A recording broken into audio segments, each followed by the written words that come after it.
Hello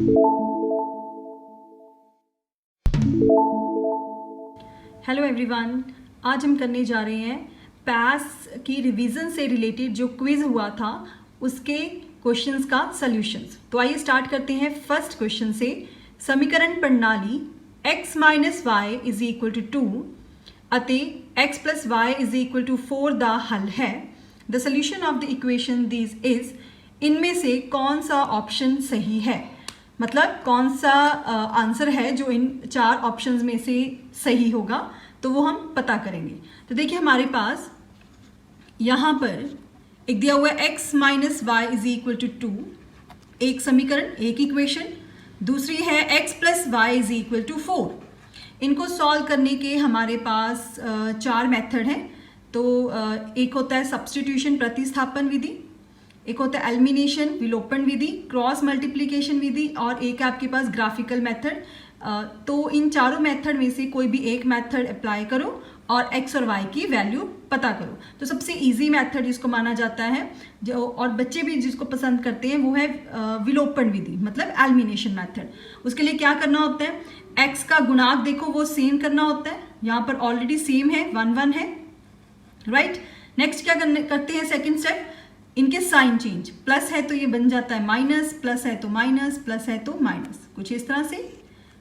plus 1x minus 1x cancel, minus 1y minus 1y minus 2y is equal to 2 minus 4, ये कितना बन जाएगा, minus 2। So y is equal to minus 2 into y, ये दोनों multiply हो रहे हैं तो हम यहाँ पर क्या कर देंगे, डिवाइड। माइनस से माइनस कैंसिल, 2 से 2 कैंसिल, तो y कितना आ गया आपके पास, 1/1 मीन्स y आ गया 1। अब देखिए हमने क्या करना है, वैसे आपको अगर ध्यान में दिख रहा हो, यहाँ पर जो ऑप्शंस हैं वहाँ पर सिर्फ एक ही ऑप्शन में y इज इक्वल टू 1 है, तो आप डायरेक्टली भी यहाँ पर टिक लगा सकते हो, क्योंकि यहाँ पर y is equal to 5, y is equal to 3, y is equal to minus 3 है, तो ये तो आंसर होंगे नहीं। दैट मीन्स x की वैल्यू क्या होगी, 3। अदरवाइज हम यहाँ पे सॉल्व भी कर लेते हैं। किसी भी एक इक्वेशन में y की वैल्यू पुट करो, किसी भी एक समीकरण में, जैसे मैंने फर्स्ट समीकरण ले लिया, उसमें y की वैल्यू पुट की 1, माइनस उसके बाद 1, माइनस 1 को शिफ्ट कर देते हैं राइट हैंड साइड, प्लस 1, सो x कितना आ जाएगा हमारे पास, 3। तो आप देख सकते हो x is equal to 3 and y is equal to 1। हमने विलोपन विधि से इन दोनों समीकरणों को हल किया और ये दोनों वैल्यूज आ गए। जैसे कि आपके पास पेपर में स्टूडेंट, अगर आपने आगे जाके कॉम्पिटिटिव एग्जाम्स भी देने हैं, तो उसके लिए अगर हमने इतना मेथड नहीं करना तो कैसे पता करें कि कौन सी इक्वेशन का ये सोल्यूशन है, कौन से ये x is equal to y is equal to, इनमें से किसके हल है। तो आप क्या करो, इक्वेशन उठाइए, यहाँ पे मैंने यहाँ पे x इज इक्वल टू 3 की वैल्यू पुट कर देते हैं, y is equal to 5 put कर देते हैं। हाँ जी, कितना आ गया, माइनस 2 इज इक्वल टू 2, गलत है, इट मीन्स फर्स्ट तो आंसर होगा नहीं। अब देखो next, x is equal to y 5, y is equal to 3, ये पुट कर देते हैं हम। फिर देखते हैं कि क्या left hand side right hand side के इक्वल आते हैं इनको पुट करने पर। x5 y3, देखिए इस यहाँ पे इस पहले समीकरण में पुट करने के बाद हमारे पास left hand side right hand side के इक्वल आ गई। अब इसी वैल्यूज को हम दूसरे समीकरण में पुट करते हैं। x है 5, y है 3, 8 इज इक्वल टू 4, ये गलत है, 8 4 के इक्वल नहीं होता, इट मीन्स सेकेंड जो है वो इसका हल नहीं है। थर्ड पुट करके देख लेते हैं हम जल्दी से।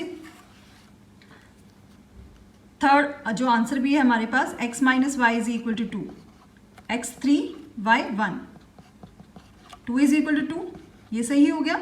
अब इन्हीं वैल्यूज को हम सेकेंड समीकरण में भी पुट कर लेते हैं, x3 y1। तो आप देख सकते हो कि यहाँ पर इस x is equal to 3 y is equal to 1 ने दोनों को संतुष्ट किया है, सेटिस्फाई किया है, तो ये हमारा आंसर आ गया। मतलब कई बार आंसर को देखकर भी हम अंदाजा लगा सकते हैं कि यस ये इसका आंसर होगा, राइट। तो ये था हमारे पास first question. Next second question है, रेखी समीकरण ਦੇ ਜੋੜੇ x + 2y - 5 = 0 ਅਤੇ -3x - 6y + 15 = 0 they the pair of the equation have विलक्षण हल means unique solution, सिर्फ दो हल exactly two solutions, अनेक हल infinitely many solutions, या कोई हल नहीं, मतलब कोई सोल्यूशन नहीं है। तो हमने ये पता करना है कि ये जो हमें समीकरण दिए हुए हैं इनके किस तरह के सोल्यूशन हैं। तो अगर आपको याद हो, हमने अपनी एक वीडियो में डिस्कस किया था, अगर a1/a2 मतलब x के गुणांक, उनका अनुपात y के गुणांक b1/b2 के बराबर नहीं होता तो विलक्षण हल मीन्स यूनिक सोल्यूशन होते हैं। If a1/a2 is equal to b1/b2 but not equal to c1/c2, मतलब पहले दो इक्वल हैं और c1/c2 जो कांस्टेंट टर्म इक्वल नहीं है इनके अनुपात, तो कोई हल नहीं होता, मीन्स नो सोल्यूशन। अगर तीनों ही अनुपात इक्वल हो means a1/a2 is equal to b1/b2 is equal to c1/c2, तो हमारे पास अनेक हल, इनफाइनाइटली मैनी सोल्यूशंस होते हैं।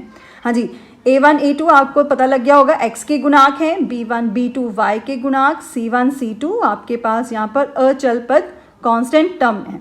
तो आइए चेक करते हैं। हमारे पास ये जो समीकरण दिए हुए हैं x + 2y - 5 is equal to 0, second है -3x - 6y + 15 is equal to 0, कि इनके किस तरह के सोल्यूशन है। हाँ जी, a1 है यहाँ पर आप देख सकते हो 1, b1 है 2, y का गुणांक, c1 है -5, यहाँ पर a1 है -3, b1 है -6 और c1 है हमारे पास 15। तो a1/a2 पहले पता करेंगे। 1/a2 कितना है -3, मीन्स इसको हम लिख सकते हैं -1/3 क्योंकि माइनस को हम नीचे नहीं रखते। b1/b2 2/-6 कैंसिल होके ये भी कितना आ जाएगा -1/3। c1/c2 -5/15, इसको कैंसिल किया, ये आ जाएगा -1/3। तो आप देख सकते हो ये तीनों ही अनुपात जो हैं a1/a2, b1/b2, c1/c2 इक्वल हैं, और जब इक्वल होते हैं तो हमारे पास किस तरह के सॉल्यूशंस आते हैं, इनफाइनाइटली मैनी सॉल्यूशंस, अनेक हल। तो इन दोनों समीकरणों के कितने हल होंगे, अनेक हल। थर्ड ऑप्शन क्या है, राइट। नेक्स्ट थर्ड क्वेश्चन है, एक AP विच जेकर D बराबर है -4, N बराबर है 7, AN है 4 तो A दा मुल है, means in an AP if D and AN is given then find the value of A। हाँ जी, ये 4 ऑप्शन दिए हुए हैं, इनमें से कौन सा ऑप्शन सही होगा ये हम अभी फाइंड आउट कर लेते हैं। हाँ जी, D is -4, N is 7, AN है हमारे पास 4, A फाइंड आउट करना है। तो हमें पता है AN का फार्मूला, nth टर्म जिसको कहते हैं nवां पद, वो किसके इक्वल होता है, A + n-1 into D। AN है 4, A हमने पता करना है, N है हमारे पास 7 और D है -4। सो 4 इज इक्वल टू A + 7 - 1, ये हो गया 6 इंटू -4। यहाँ पे हम लगा लेते हैं ब्रैकेट क्योंकि मल्टीप्लाई और माइनस दो निशान हो गए यहाँ पर इकट्ठे। +6 को -4 से मल्टीप्लाई किया, -24, -24 को शिफ्ट कर देते हैं इधर, +24, तो हमारे पास ये कितना आ जाएगा, A आ गया 28। सो थर्ड ऑप्शन यहाँ पर सही होगी, मीन्स पहला पद फर्स्ट टर्म वो है हमारे पास 28। Next we have fourth question, AP 10, 6, 2 ਦੇ ਪਹਿਲੇ 16 ਪਦਾਂ ਦਾ ਜੋੜਫਲ ਪਤਾ ਕਰੋ, find the first sum of first 16 terms of this given AP। तो हाँ जी, हमें AP दी हुई है 10, 6, 2 अप टू सो ऑन। हाँ जी, AP के किसी भी पदों का सम फाइंड आउट करने का फार्मूला लिख रही हूँ मैं यहाँ पर, n/2 into 2A + n-1 into D। और कौन सा फार्मूला होता है हमारे पास, Sn is equal to n/2 into A + L। हाँ जी, क्योंकि हमें लास्ट टर्म नहीं गिवन, यहाँ पे अंतिम पद नहीं दिया हुआ, तो हम ये वाला फार्मूला लगाएंगे। तो इसके लिए A, D और N यहाँ पर पहले 16 पदां दा जोड़फल मीन्स N हो गया 16। तो पहले A पता कर लेते हैं, A इज 10, पहला पद A 10 हो गया। D कैसे पता करते हैं, A2 - A1 मीन्स 6 - 10, तो D कितना हो गया हमारे पास -4। हाँ जी, Sn मैं फिर से फार्मूला लिख रही हूँ पहले, n/2 into 2A + n-1 into D।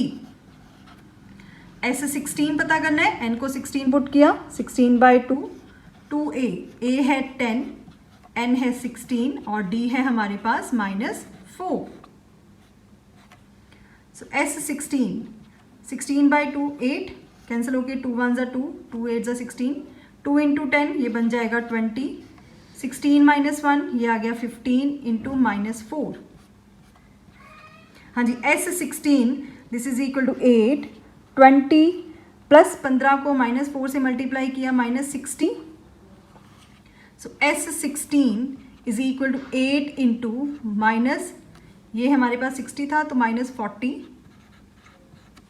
सो s 16 आ जाएगा -320. मतलब पहले 16 पदा का जोड़फल हैगा -320 और ये है first A part. Next 5th question ਹੈ, ਇੱਕ ਸਮਭੁਜੀ ਤ੍ਰਿਭੁਜ ਜਿਸ ਦੀ ਹਰੇਕ ਭੁਜਾ 8 ਸੈਂਟੀਮੀਟਰ ਹੈ ਦੇ ਸਿਖਰ ਲੰਬ ਦੀ ਲੰਬਾਈ ਕਿੰਨੀ ਹੋਵੇਗੀ? The height of equilateral triangle of side 8 centimetre is. हाँ जी, इक्विलेटरल ट्राइंगल जिस दी सारी भुजा मीन्स सारी साइड जो है वो इक्वल होती हैं. तो आप देख सकते हो मैंने यहाँ पर एक इक्विलेटरल ट्राइंगल समभुजी त्रिभुज बना लिया है और नेम दे दिया उसको ABC. सारी साइड्स 8 सेंटीमीटर गिवन है वो भी लिख दी और ये हो गया इसका शिखर लंब मीन्स हाइट. इस हाइट की ये हाइट पता करनी है मीन्स AD, ये इसकी लेंथ कितनी है. तो स्टूडेंट आपको क्लियर होना चाहिए, पता होना चाहिए सभी को, इक्विलेटरल ट्राइंगल में जब हम एक परपेंडिकुलर ड्रॉ करते हैं, जैसे यहाँ पर हमने एक परपेंडिकुलर ड्रॉ किया है तो एक शिखर लंब ड्रॉ किया है. ये शिखर लंब क्या करता है, इस साइड को 2 इक्वल पार्ट्स में डिवाइड करेगा. मतलब अगर ये 8 सेंटीमीटर है तो ये 4 सेंटीमीटर रह जाएगी. ये सिर्फ इक्विलेटरल ट्राइंगल में होता है. इक्विलेटरल ट्राइंगल के शिखर लंब हाइट परपेंडिकुलर क्या करता है, उसकी साइड को 2 इक्वल पार्ट्स में डिवाइड कर देता है. तो अब आप देख सकते हो in right angled triangle means यहाँ पर एक ट्राइंगल ABD हम ले लेते हैं. यहाँ ये राइट ट्राइंगल क्यों है, क्योंकि यहाँ पर एक 90 डिग्री का कोण बन रहा है तो ये एक समकोण त्रिभुज है. उसमें क्या होगा, अगर हम पाइथागोरस लगाएं, यहाँ पे हम पाइथागोरस थ्योरम लगाएंगे. पाइथागोरस थ्योरम में क्या होता है, करंट स्क्वायर जिसको हम हाइपोटेन्यूज कहते हैं बराबर होता है आधा R स्क्वायर प्लस लंब होल स्क्वायर. हाँ जी, करंट AB 8 स्क्वायर आधा R 4 स्क्वायर लंब हो गया AD. तो हमने AD फाइंड आउट करना है तो आइए देखते हैं कैसे करते हैं. 8 square means 8 into 8, 4 square means 4 into 4, 64 आ गया ये. 4 into 4 16, 64 minus 16 is equal to AD whole square. 64 minus 16 ये हो गया 48. हाँ जी स्टूडेंट, जब हम स्क्वायर को शिफ्ट कर देते हैं उसकी पोजीशन से दूसरी पोजीशन पर तो वो under root plus minus under root बनता है, क्योंकि हमें पता है AD क्या है, लेंथ लंबाई इस परपेंडिकुलर की शिखर लंब की, और वो कभी नेगेटिव नहीं होगी. तो 48 प्लस में ही रह जाएगा, माइनस को हम रिजेक्ट कर देंगे. हाँ जी, 48 को 4 इंटू 4 इंटू 3 लिख सकते हैं. 4 4 ज़ा 16, 16 3 ज़ा 48. और हमें पता है अंडर रूट से कौन सी संख्या बाहर निकलती है, जो अंदर 2 बार हो. 4 इंटू 4 तो 4 एक बाहर आ जाएगा. AD कितना आ गया हमारे पास, 4 अंडर रूट 3 सेंटीमीटर. तो ये B ऑप्शन इसका सही होगा. नेक्स्ट 6th क्वेश्चन है, जेकर if DE is parallel to BC, AD 2 centimetre, AD दिया हुआ है 2, यूनिट नहीं गिवन तो 2 लिख देते हैं हम यहाँ पर. BD है 3, AE है 6, EC हमने पता करना है. जो कंडीशन गिवन है DE is parallel to BC, तो अगर आपको याद हो हमने एक थ्योरम की थी स्टूडेंट्स, आपने अगर वो वीडियो देखी है, इन ट्राइंगल ABC अगर किसी एक ट्राइंगल में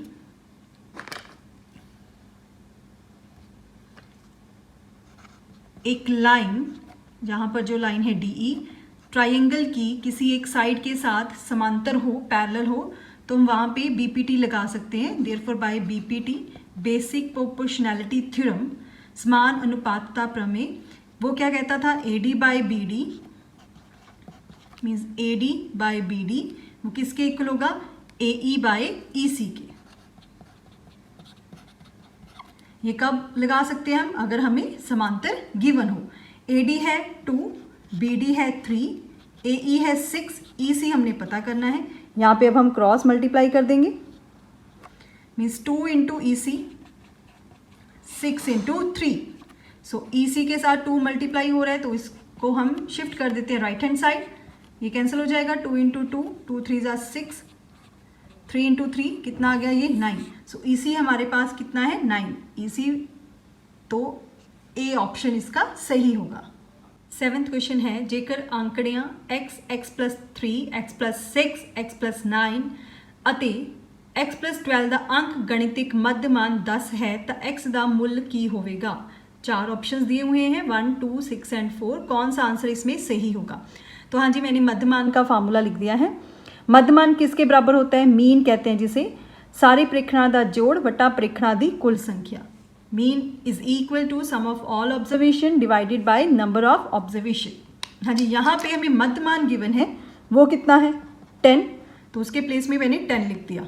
सारे प्रेक्षणों का जोड़ मतलब जितने भी ऊपर प्रेक्षण हैं उनको हम ऐड कर देंगे, x+, x+3, x+6, x+9, x+12 divided by प्रेक्षणों की कुल संख्या कितनी है ये 1, 2, 3, 4, 5।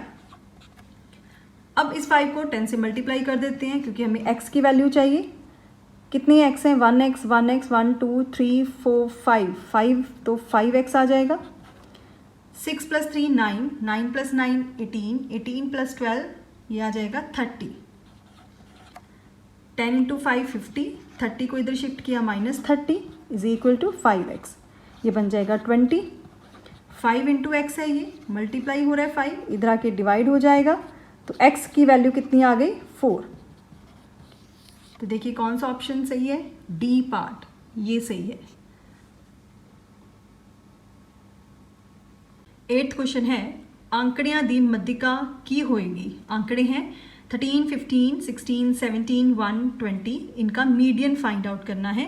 तो आपको पता है कि मीडियन फाइंड आउट करने के लिए सबसे पहले हमें आंकड़ों को असेंडिंग मीन्स बढ़ते क्रम या डिसेंडिंग ऑर्डर मीन्स घटते क्रम में लिखना होता है। तो सबसे पहले हम इसको असेंडिंग बढ़ते क्रम में लिख लेते हैं 1, 13, 15, 16, 17 एंड 20।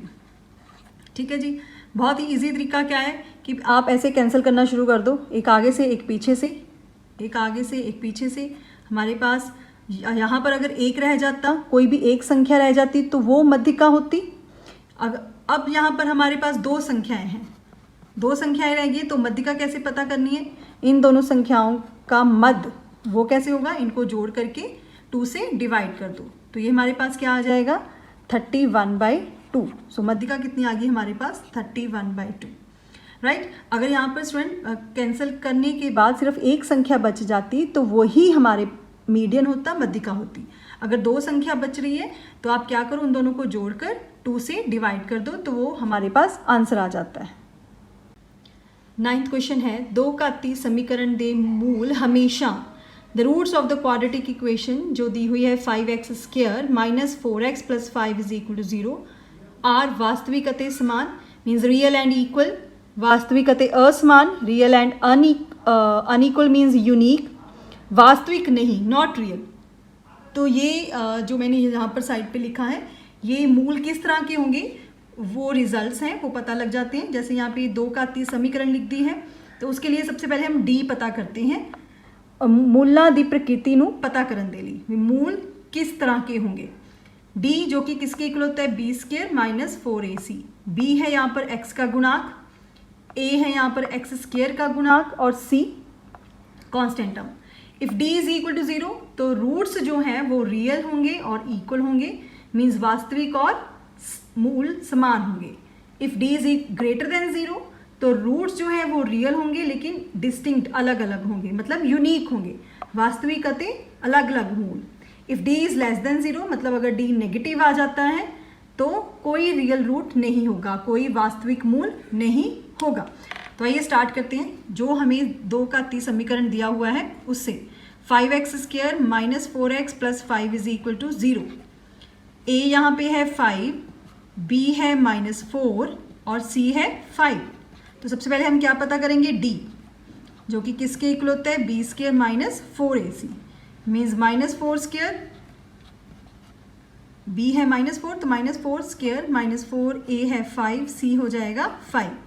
हाँ जी, माइनस का स्क्वायर किया plus 4 into 4 16 minus 4 into 5 20, 20 into 5 20 into 5 ये हो जाएगा 100। तो हमारे पास ये देखो, अगर आपको दिख रहा हो तो हमारे पास नेगेटिव में आ रहा है -84। तो -84 है मीन्स लेस देन 0 है, तो नो रियल रूट्स, कोई वास्तविक मूल नहीं होगा। तो ये हमारे पास आंसर आएगा। 10th एंड द लास्ट सम, दो लगातार प्राकृतिक संख्यावां दे वर्गां दा जोड़ 313 है तां संख्यावां हन। The sum of the squares of two constant natural number is 313। The numbers are, हाँ जी, दो लगातार प्राकृतिक संख्या मान लेते हैं, मान लो दो लगातार प्राकृतिक संख्यावां हन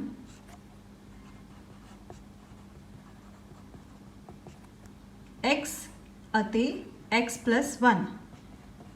जैसे अगर एक 3 है तो दूसरी क्या होगी, 3 + 1 मतलब 4। तो लगातार संख्याएं यही होगी x और x + 1। Let us suppose that two consecutive natural numbers are x and x + 1. According to this question, कि ये कह रहे हैं दे वर्गां दा जोड़, मतलब अगर इनका वर्ग कर दें तो ये आएगा। इन दोनों संख्याओं का अगर हम वर्ग करें तो ऐसे ही कुछ आएगा। फिर इनका जोड़, ये किसके इक्वल है, 313 मतलब 313। इसको सॉल्व करते हैं और x की हमने x और x + 1 ये दोनों हमें प्राकृतिक संख्याएं चाहिए, इनकी वैल्यूज़ पता लग जाएगी।